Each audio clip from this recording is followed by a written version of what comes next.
Technology companies are saying about the FCC's new national broadband plan. Joining us now is Dean Garfield. He's the CEO of the Information Technology Industry Council, which represents some of the biggest tech companies that will be affected by the new plan, companies like Microsoft, Cisco, and Oracle. Dean, thank you so much for joining us. We appreciate it. And first of all, thanks, Julie. Sure. First of all, let's take a little bit of a step back and respond to what we just heard from the congressman who was saying, you know, there's a danger perhaps here of over-regulation. Why do you think that the FCC does need to be involved here? Well, I think this is the start of an important conversation about our global competitiveness and the 21st century economy. And so I see nothing wrong with the FCC playing a role in starting a national conversation about the kind of information infrastructure we want to establish, the kind of education system we want to have, and the kind of health information systems that we want to deploy. I think that's a critical role and a useful role for them to play. Well, it's not necessarily just a conversation, though, is it? I mean, in some cases, some of the local TV networks might be required, and in fact, the FCC language is voluntarily or involuntarily. It seems it hasn't been decided yet, but might be required to give up some of their bandwidth. That's true, but to call it giving up is not appropriate. I mean, what the FCC has outlined is, as the chairman Janikowski said, is a roadmap. And it is the beginning of a process. It's really a framework.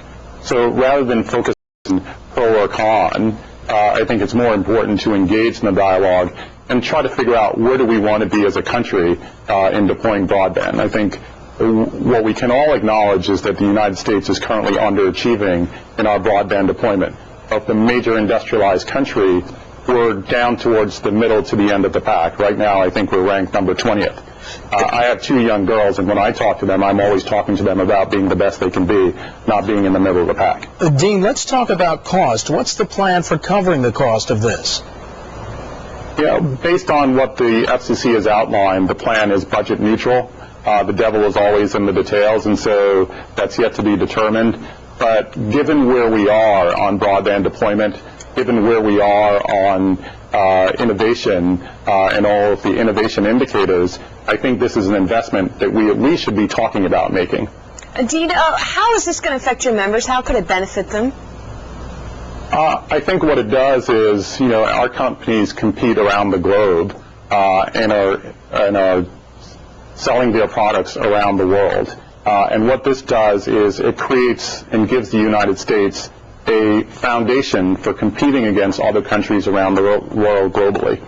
There are certain essential elements to be successful globally, you know, having great tax policies, having the proper regulatory framework. Right. But an important part of that is having the information and infrastructure, mainly broadband, right, that's necessary to deploy smart systems. Dean, we have about 30 seconds left. There could be a wrench in all of this. How do you extend broadband right now to rural areas without access? The plan is certainly ambitious and is not going to be easily achieved.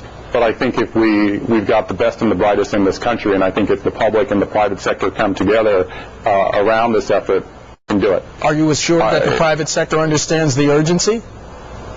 I think we do. I think we do. I mean, we realize we didn't write this plan, and so there are parts of it that we're not going to love. Right. But we have to keep in mind the bigger picture. Yeah. In our sector, that's what we do. We're always thinking about not only today, but also tomorrow. Dean Garfield, information.